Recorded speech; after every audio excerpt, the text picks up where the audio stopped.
What is crafting in video games? Crafting. The word itself is simple. It means to create, to turn one thing into another thing. So what is it exactly? What is crafting in video games? Well, before we can answer that question, I would first like to go and try to explain my simple understanding as to what crafting is in video games. I would like to first explain this in a categorical sense so that we can have a certain direction to follow.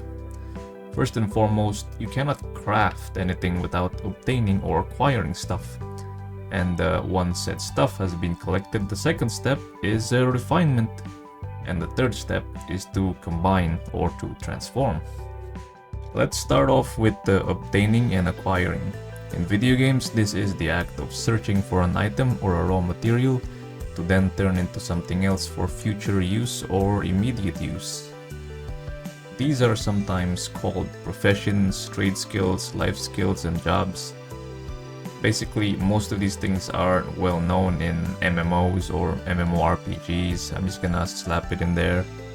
So things such as mining, logging, foraging, and hunting are a great example of this.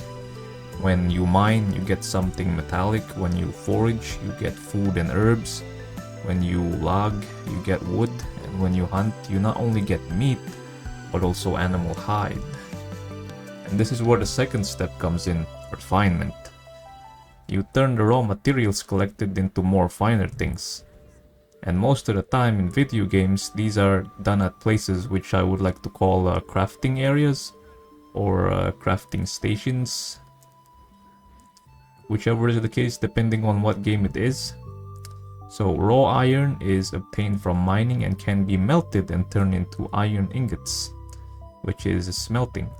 Animal hide can be converted and made into leather, which is either a tanning station or a leather working station if you've played the New World. The wood gathered from logging can be made into planks and other useful things for buildings. Furnishing or carpentry comes to mind. Food from hunting and foraging can be cooked and turned into hearty meals. Herbs also from foraging can be refined into alchemical ingredients. What comes to mind? Cooking and alchemy. Now we are down to the third step, which is combining and transforming. This is where you finalize your creation, similar to the second step. Also done at a crafting area or crafting station with iron ingots and leather or wood that can be made into a sword, shield, or armor, which is a weaponsmithing and armor smithing, with alchemical ingredients that can be brewed into useful potions. Same thing, alchemy. Quality as well plays an important role when it comes to crafting, as it dictates whether the crafter is highly skilled in their craft or is an amateur in their craft. The higher the crafting skills are, the better you craft things. Utilizing high quality raw materials and ingredients also produces higher and better crafted things. Now that is just my basic explanation and understanding as to how crafting is used and implemented in these variety of games. Crafting is a very popular genre, catering to casual and niche gamers alike, whether it's implemented in survival games, MMOs, single to co-op. The crafting aspect is always a pillar that can either make these games be playable for less than a couple of hours, or more than 100 if not thousands of hours if implemented correctly.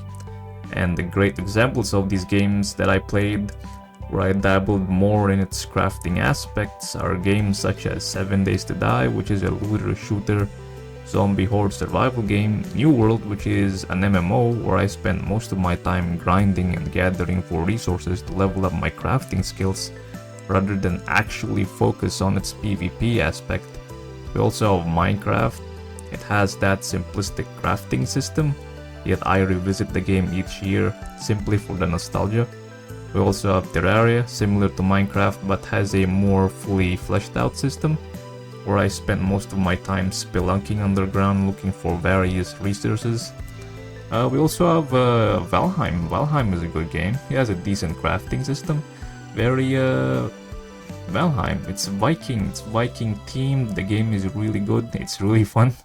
Unfortunately, it's still an alpha.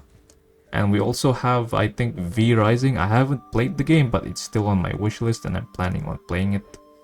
It's very well reviewed. So in conclusion, crafting systems are now very much a core pillar when it comes to video games.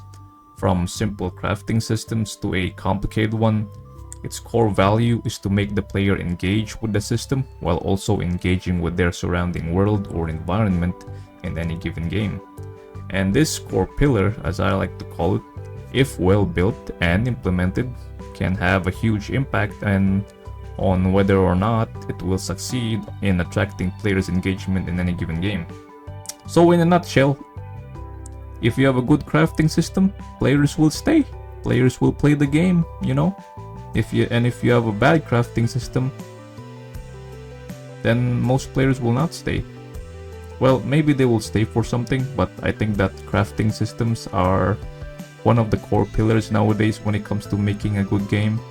Not necessarily, but in some games it just amplifies it, makes it a lot more better.